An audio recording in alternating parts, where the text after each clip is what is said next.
इस थियरम का स्टेटमेंट लिखिए। The lines which are parallel to the same line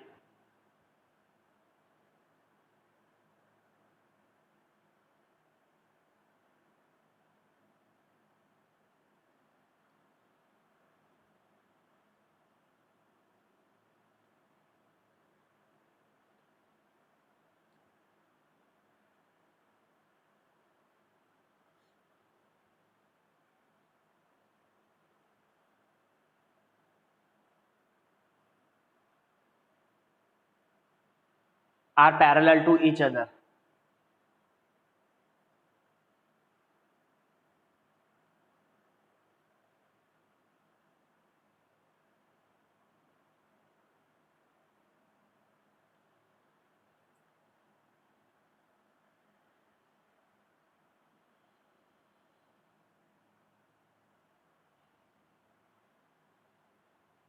कर लिया आपने नोट? तो मैं एक्सप्लेन करूं।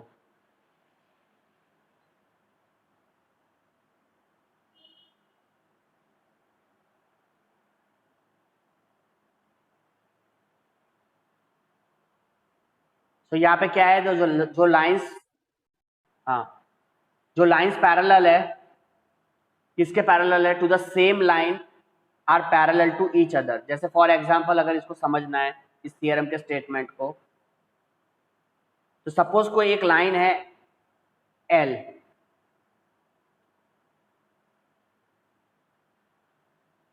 ठीक है, ये लाइन एल जो है वो किसके पैरेलल है? एम के पैरेलल है।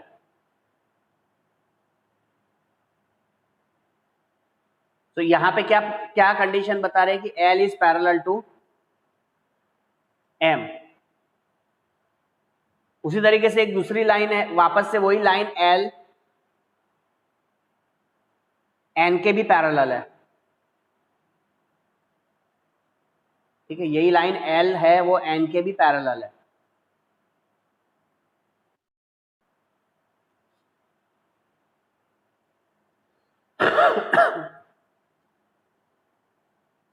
तो अकॉर्डिंग टू दिस थियरम क्या है, इसका मीनिंग निकलेगा कि अगर लाइन तुम्हारी एल अगर एम के पैरेलल है और L is also parallel to N, ठीक है ना, L is parallel to M and L is parallel to N, तो एल एम के भी पैरेलल है और एल एन के भी पैरेलल है, तो अल्टीमेटली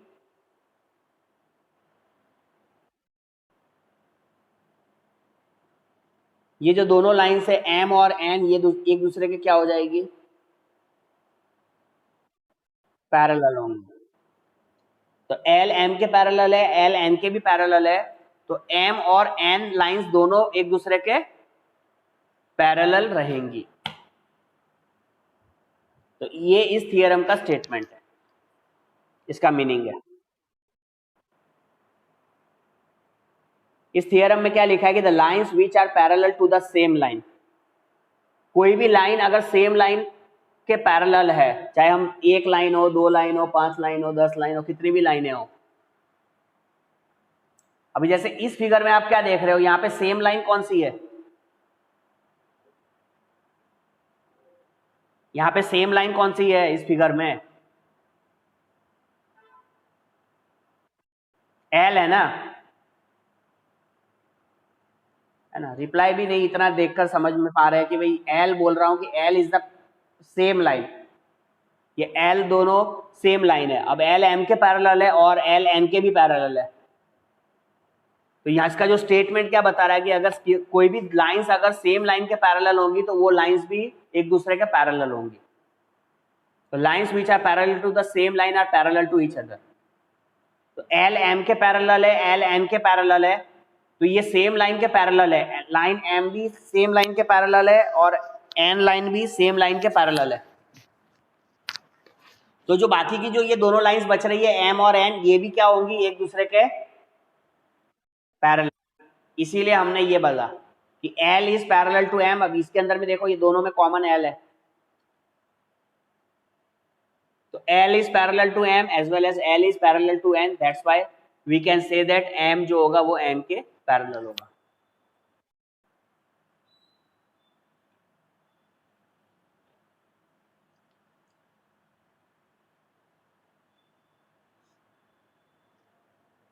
अभी एक्सरसाइज 6.2 पे आइए।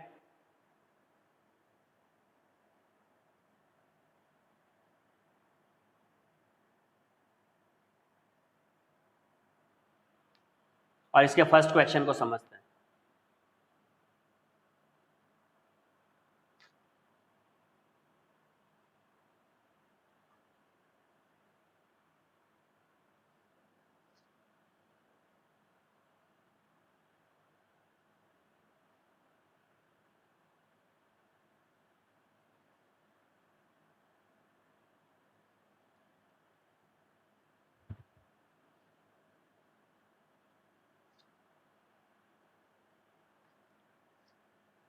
फिगर ड्रॉ करिए।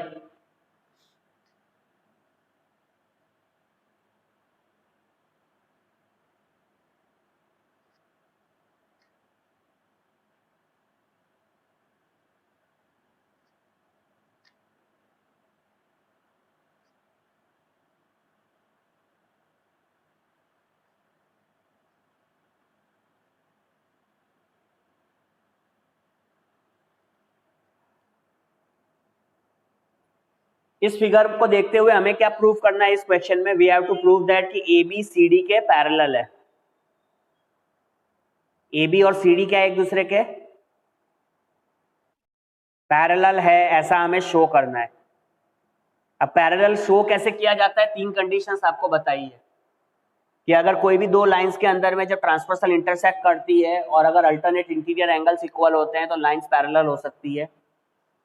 कॉरस्पॉन्डिंग एंगल्स अगर इक्वल होते हैं तो लाइंस पैरेलल हो सकती है, या इंटीरियर को इंटीरियर एंगल्स का सम अगर 180 होता है तो लाइंस पैरेलल हो सकती है। अब यहाँ पे जैसे ये x और y को अगर आप ध्यान से देखो तो ये क्या फॉर्म कर रहा है? ये फॉर्म कर रहे हैं अल्टरनेट इंटीरियर एंगल। ये x और y का जो एंगल है ये अल्टरनेट इंटीरियर एंगल फॉर्म हो रहा है। तो अगर हम x और y की वैल्यू फाइंड कर लेते हैं और अगर हमें पता चलता है कि ये दोनों वैल्यूज अगर इक्वल आ रही है x और y, और तो फिर अल्टरनेट इंटीरियर एंगल्स इक्वल हो जाएंगे, और अल्टरनेट इंटीरियर एंगल्स इक्वल होंगे तो ऑब्वियसली ये लाइन ए बी और सी डी एक दूसरे के पैरेलल होंगी। बात समझ में आ गई? तो अभी अब हमें ये 130 और अब इसको अगर ये निकालना है तो ये देखो ये 50 और x में क्या रिलेशन है?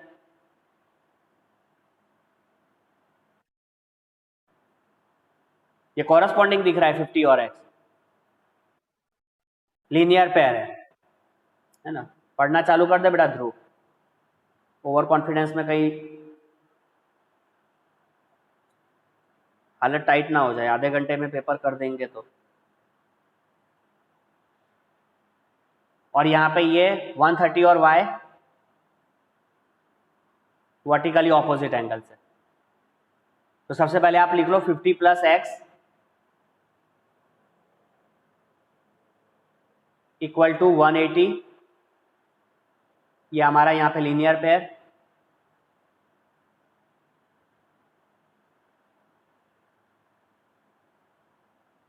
सो x की वैल्यू यहाँ पे क्या आ रही है? 180 minus 50,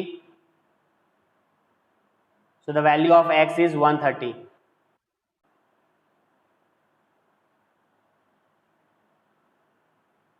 x की वैल्यू 130 मिल गई। उसी तरीके से हम y और 130 हमारे लिए इक्वल है, तो y इक्वल टू 130, ये होगा वर्टिकली ऑपोजिट एंगल्स VOA। अब आप देख सकते हो यहाँ पे x और y दोनों हमारे लिए क्या आया? 130 है, इक्वल है। तो यहाँ पे क्या लिखा जाएगा? हाँ,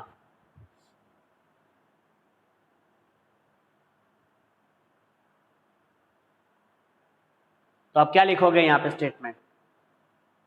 कि इफ है ट्रांसवर्सल, यहाँ पे अल्टरनेट इंटीरियर एंगल्स इक्वल हो गए ना, तो यहाँ पे आप स्टेटमेंट जो हमने आपको पहले भी कंडीशन में लिखवाया है कि इफ है ट्रांसवर्सल, इफ ए नहीं लिखना है, here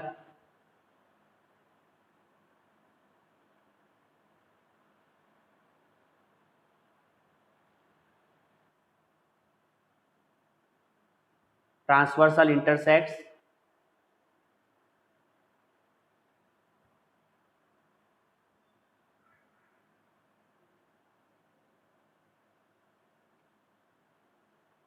two lines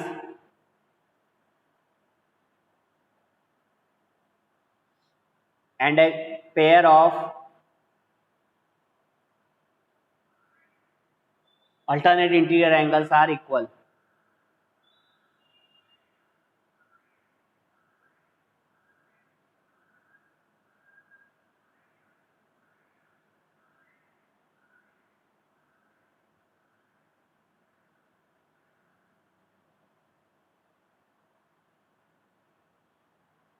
Therefore, lines are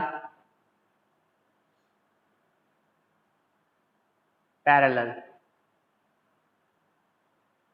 इसीलिए यहाँ पे जो हमारी लाइन होगी, कौन सी लाइन की बात कर रहे हैं, A B and C D both are parallel, therefore AB is parallel to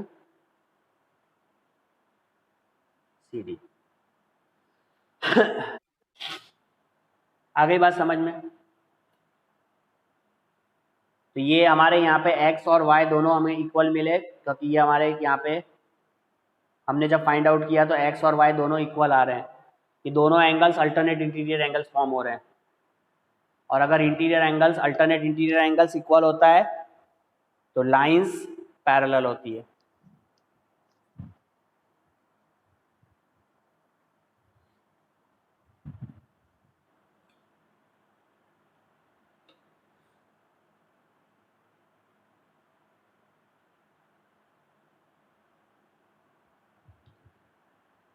चलिए नेक्स्ट क्वेश्चन नंबर 2 पर आते हैं।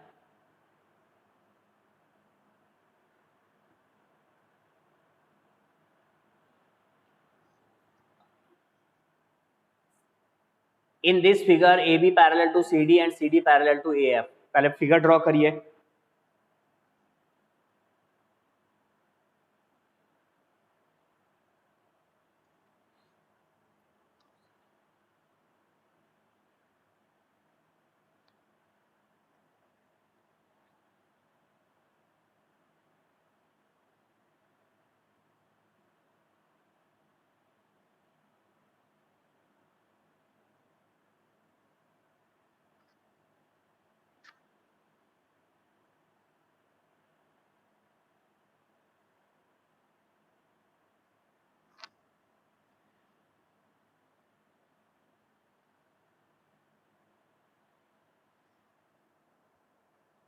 और यहाँ पे एक लाइन हम पैरेलल, यहाँ पे एक ट्रांसवर्सल लाइन इंटरसेक्ट करेंगे।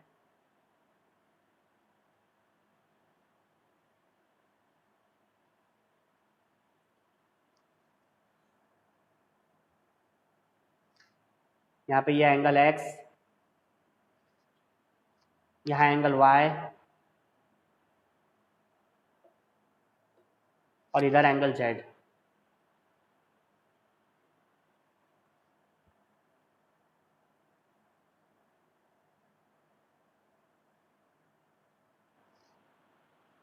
ठीक है, अब यहाँ पे सबसे पहले देख लो क्या क्या गिवन है आपको कंडीशन में। A B is parallel to C D given है, as well as C D is parallel to E F.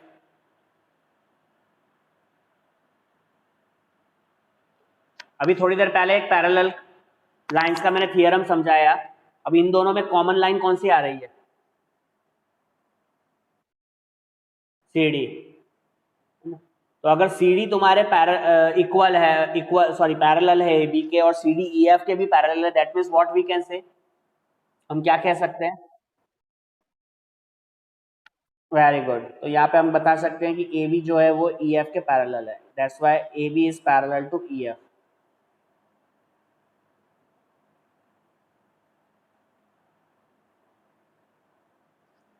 ठीक है, इसीलिए ए बी ई एफ के पैरेलल हो जाएगा। दूसरा यहाँ पे आपको क्या दिया है, y इज टू जेड दिया है। y इज टू जेड की वैल्यू दे रखी है 3:7 और हमें x की वैल्यू फाइंड करनी है। x हम कर लेंगे फाइंड, लेकिन पहले इसको रेशियो को हटाएंगे तो y को क्या लिख सकते हैं, 3x मत लिखना, 3x लिखेंगे तो क्या होगा, x कंफ्यूजन आ जाएगा। तो y को कुछ और रेशियो के हिसाब से उसका कांस्टेंट लो, तो y can be written as 3a ले लेते हैं, है ना। y को 3a ले लिया और z को क्या ले लेते हैं 7a। x इसलिए नहीं लिया कि अगर x लेंगे तो हमें एक ऑलरेडी एक x फाइंड करना है, तो फिर सारा x एकदम, वो x अलग इधर x अलग, दोनों की वैल्यू सेम थोड़ी है दोनों x की, इसलिए x नहीं लेंगे। अभी z माने क्या हो गया हमारे, z माने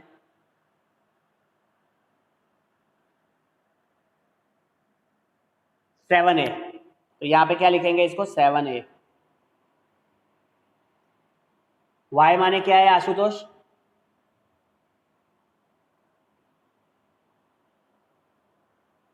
अभी y का एज्यूम किया ना, क्या है y आशुतोष,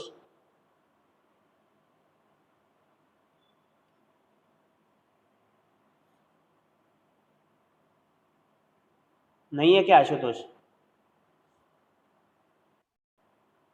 कहाँ है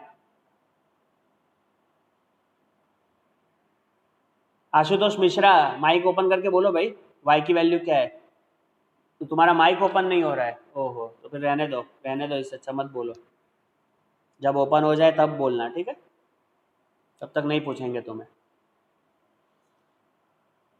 माइक ही ओपन नहीं होता है, ऐसा भी कुछ होता है क्या, ऐसा माइक ही ओपन ना हो। y की वैल्यू क्या है अनुष्का पांडे,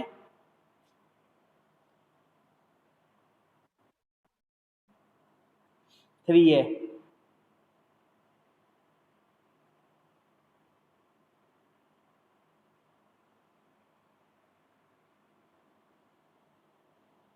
ठीक है, तो अभी ये फिगर हमारा कंप्लीट हो चुका है, हमें ये x की वैल्यू फाइंड करनी है इस क्वेश्चन में। ये x,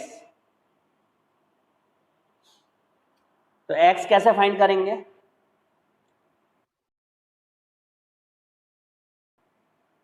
अच्छा x plus y equal to 180, तो फिर a तो अभी फाइंड किया नहीं है, तो पहले तो a फाइंड करना पड़ेगा ना।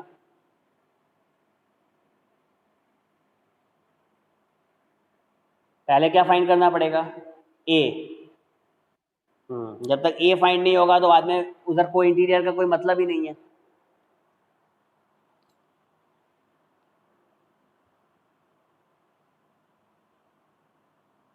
चल देख यहाँ पे, इस एंगल को अगर मैं b ले लेता हूं, एक अपने मन से और एक नया एंगल बना दिया b, तो ये दोनों क्या हो रहे हैं एक दूसरे के,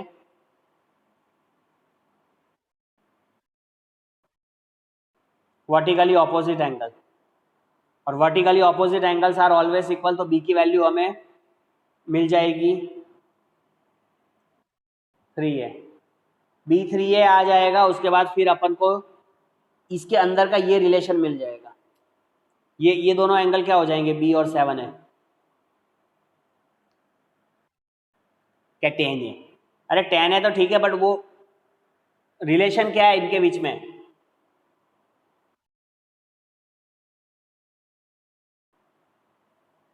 मैं रिलेशन पूछ रहा हूँ, मैं ये नहीं पूछ रहा हूँ कि ये प्लस इतना माइनस, ये नहीं पूछ रहा हूँ, खाली एक प्रॉपर्टी पूछ रहा हूँ।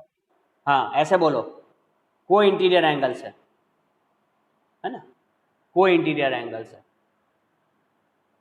तो सबसे पहले यहाँ पे देख लो अपन ने क्या लिखा, b इज इक्वल टू,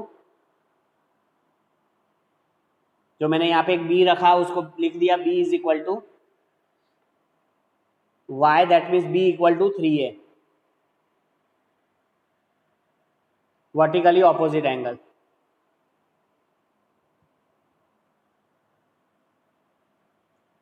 इसके बाद ये जो लाइन CD और EF हमारे पैरेलल है,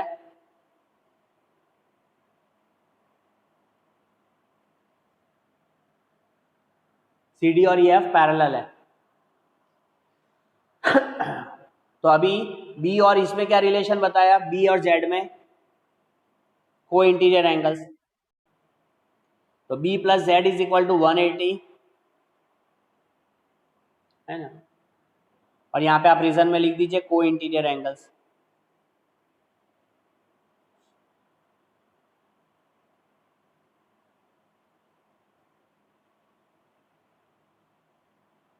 सो बी की वैल्यू है 3a प्लस जेड की वैल्यू कितनी है, जेड की वैल्यू 7 है, इक्वल टू 180।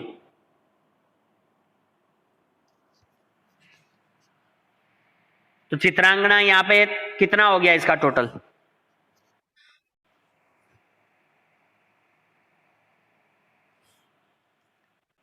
3a प्लस 7 है, कितना हो गया चित्रांगना,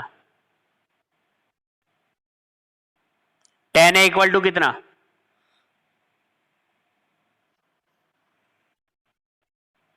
10 है इक्वल टू कितनी वैल्यू हो गई, 10 है इक्वल टू 180 हो गया, तो a की वैल्यू कितनी आ रही है बता, 10 a इक्वल टू 180 है, तो a की वैल्यू कितनी आई, हाँ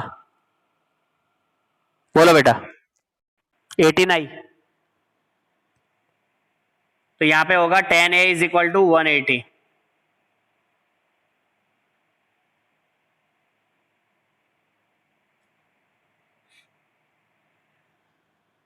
ये सब नोटबुक में कंप्लीट कर लेना, ठीक है ना काम। हाँ अच्छा है। तो a इक्वल टू 180 बाई 10, यहाँ पे 0 0 कैंसिल हो जाएगा, तो a की वैल्यू कितनी मिली आप सबको, 18 डिग्री है ना। हाँ अब a 18 मिल गया, तो अभी देखो बहुत ही इजी से काम अपन कर लेंगे। z खाली निकालो पहले, z z क्या है मेरा यहाँ पे 7 है, z इज 7 है, तो यहाँ पे मैंने सब्स्टिट्यूट किया 7 इंटू ए की वैल्यू 18, 126, ठीक है। अब देखो z 126 मिल गया, तो अब आराम से x आ जाएगा, और कैसे आएगा उधर देखो,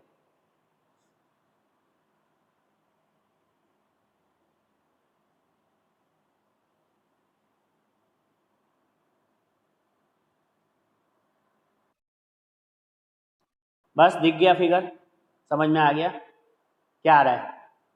ये बीच की लाइन अगर मैं हटा देता हूँ, तुमको डिस्ट्रक्शन कर रही होगी कि भाई ये बीच की लाइन से हमें कुछ और मज़ा नहीं आ रहा है देखने में, तो अभी ये यहाँ पे क्या फॉर्म कर रहा है, ये बन रहा है ना अल्टरनेट इंटीरियर एंगल जेड।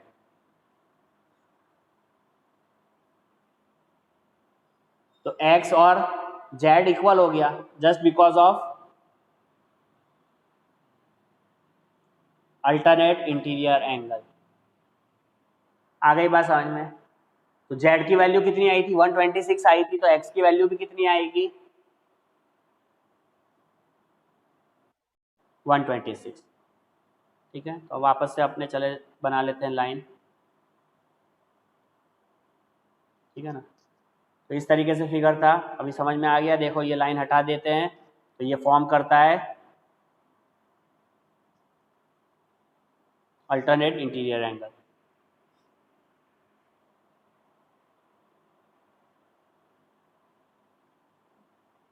ठीक है। ये दिख रहा है ना अल्टरनेट इंटीरियर एंगल सबको, देखो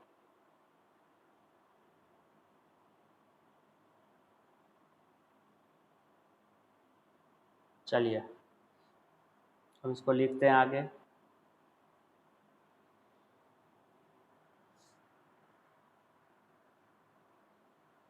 सो z is equal to X लिखेंगे, पर डायरेक्ट नहीं लिखेंगे, उसके लिए हमें कौन सी लाइन लिखनी पड़ेगी, line A B is parallel to line E F, क्योंकि यहाँ पे जब लाइन ए बी और ई एफ पैरेलल होगा, तो x इक्वल टू Z होगा, और ये हो जाएगा अल्टरनेट इंटीरियर एंगल।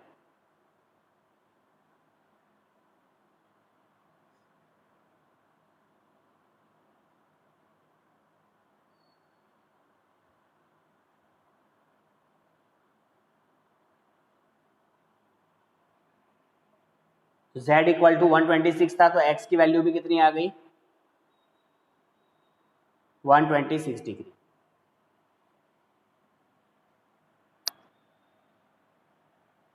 देख लीजिए, हो गया नोट सबका।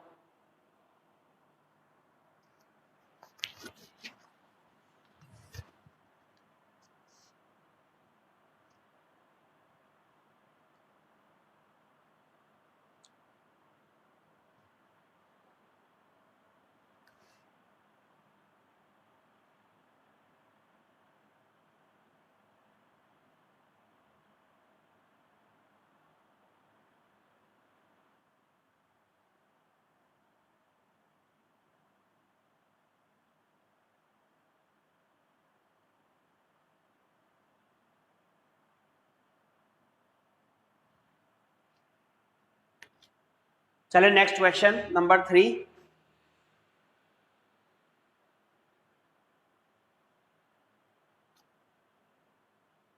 साउंड नहीं आ रहा क्या मेरा? तो आप लोगों का साउंड नहीं आ रहा है मुझे, आप लोग बोलना नहीं चाहते हो। मैंने पूछा चले क्वेश्चन नंबर 3, तो कोई बोल ही नहीं रहा है।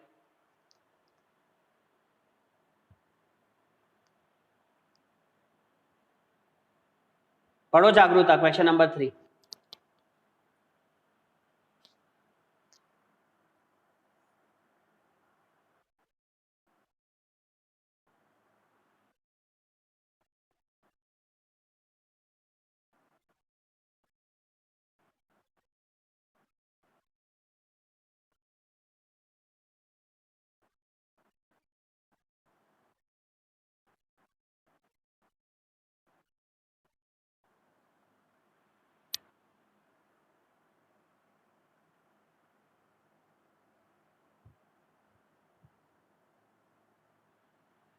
इधर A, इधर G, इधर F, यहाँ B, यहाँ C है,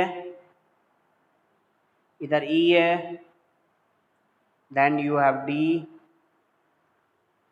और ये एंगल है हमारा परपेंडिकुलर लाइन है। EF is perpendicular to CD, so that means EF CD के परपेंडिकुलर हुआ, तो यहाँ पे कितना डिग्री का एंगल बन गया, 90 डिग्री। यहाँ तो 90 होगा ही, ये परपेंडिकुलर तो इधर भी 90 आएगा, यहाँ पे भी 90 होगा। एग्री कर रहे हो ना? तो जहाँ पे भी परपेंडिकुलर लाइन से हो रही है, उधर सब जगह ये एंगल 90 डिग्री फॉर्म करेगा। अभी यहाँ पे एंगल GED 126 दिया है,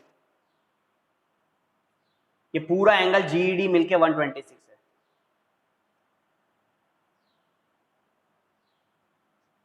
तो GED दो एंगल से मिलके बन रहा है। कौन से दो एंगल से मिलके बन रहा है?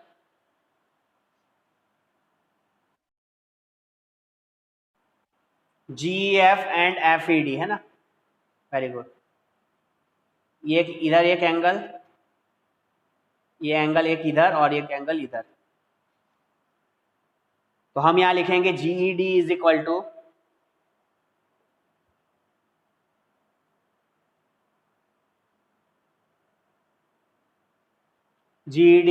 To angle GEF plus FED।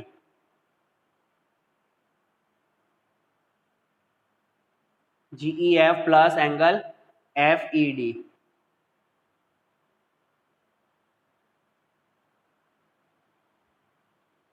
अब यहां पे हमारा GED कितना है,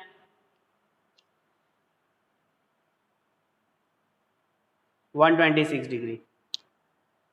GEF कितना है वो हमें फाइंड करना है।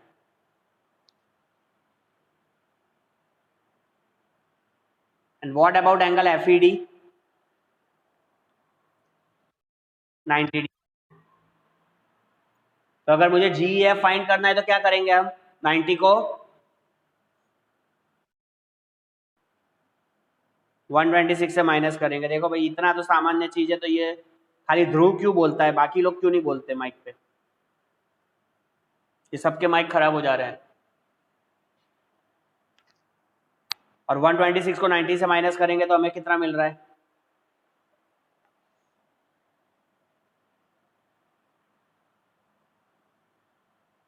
36। तो in this way you get GEF as 36। ठीक है, GEF मिल गया तुम्हें 36। अभी नेक्स्ट हमें फाइंड करना है AGE और साथ में FGE। तो FGE पहले फाइंड कर लेते हैं।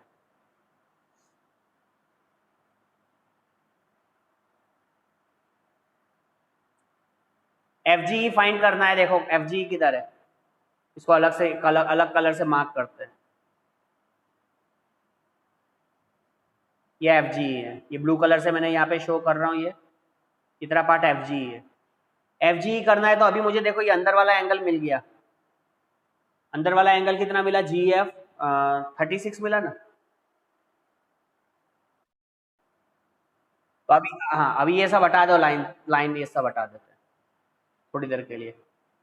तो अब ये कोई छोटा बच्चा भी बता देगा कि इसका FGE निकालना है तो क्या कौन सी प्रॉपर्टी अप्लाई करेंगे। ये सब देखो इतना सब बता दिया है कि नहीं? कौन सी प्रॉपर्टी अप्लाई होगी? ट्रायंगल की प्रॉपर्टी से हमें angle sum property of triangle, triangle के 3 एंगल्स का सम 180। हाँ, तो यहाँ पे वही होगा। तो आप क्या लिखेंगे? In triangle FGE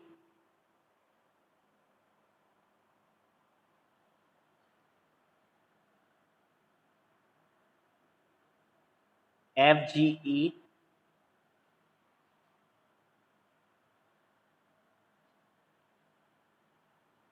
angle FEG plus angle GFE plus angle EFG, नहीं EFG तो हो गया, क्या फाइंड करना था? FGE। इसका सम होगा 180 सारे एंगल्स का, क्योंकि ट्रायंगल में तीनों एंगल्स का सम 180 होता है। अब यहाँ पे FEG की वैल्यू क्या है? 36। तो आप 36 सब्स्टिट्यूट करो। GEF कितना है? नहीं, GEF 36, sorry GFE 90 plus angle FGE 180। तो 36 प्लस 90 126। FGE इक्वल टू क्या हो जाएगा? 180 माइनस 126। तो 180 माइनस 126 कितना वैल्यू आएगा? 46 आएगा। तो फिर गलत गलत क्यों? माइनस करना भी नहीं आ रहा है क्या? 54 आएगा। माइनस तो सही करो बेटा, 54 डिग्री आएगा एंगल FGE।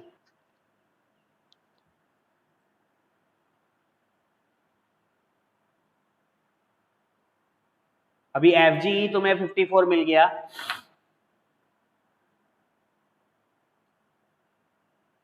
अब मुझे एंगल AGE फाइंड करना है। अब यहाँ पे देखो और इसको फटाफट खत्म कर सकते हैं। अगर ये AGE निकालना है तो देखो मैं यहाँ से ये सब लाइन हटा देता हूँ।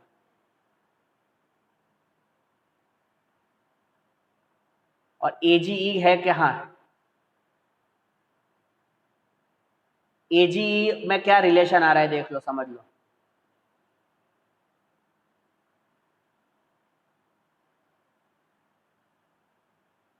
ये AGE है,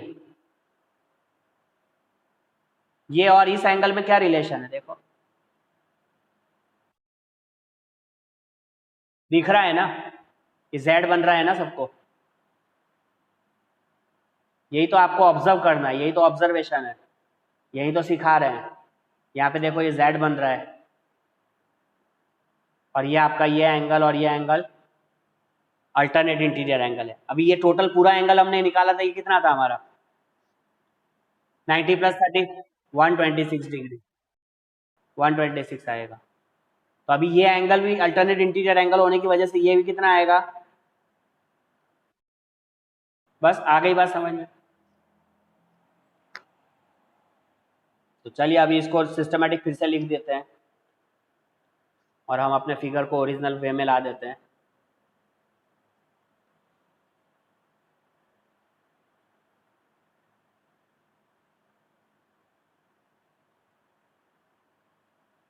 तो यहाँ पे हम लिखेंगे A B parallel to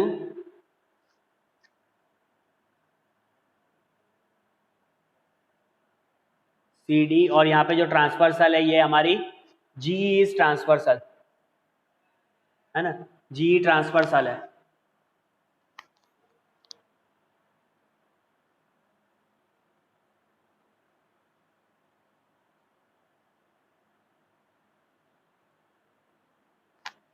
So angle AGE is equal to GED, और ये कौन सा एंगल हो जाएगा, अल्टरनेट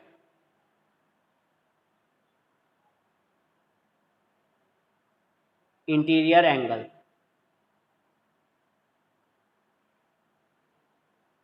Therefore एंगल AGE की वैल्यू 126 डिग्री है।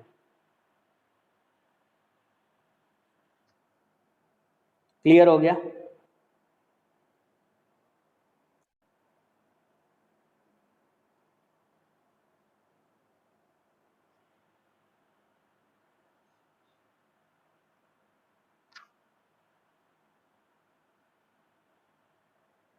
तो इस तरीके से ये हमारे इस एक्सरसाइज 6.2 पे हम पैरेलल लाइंस की प्रॉपर्टी को अप्लाई कर क्वेश्चन फर्स्ट, सेकंड और थर्ड सॉल्व कर रहे हैं।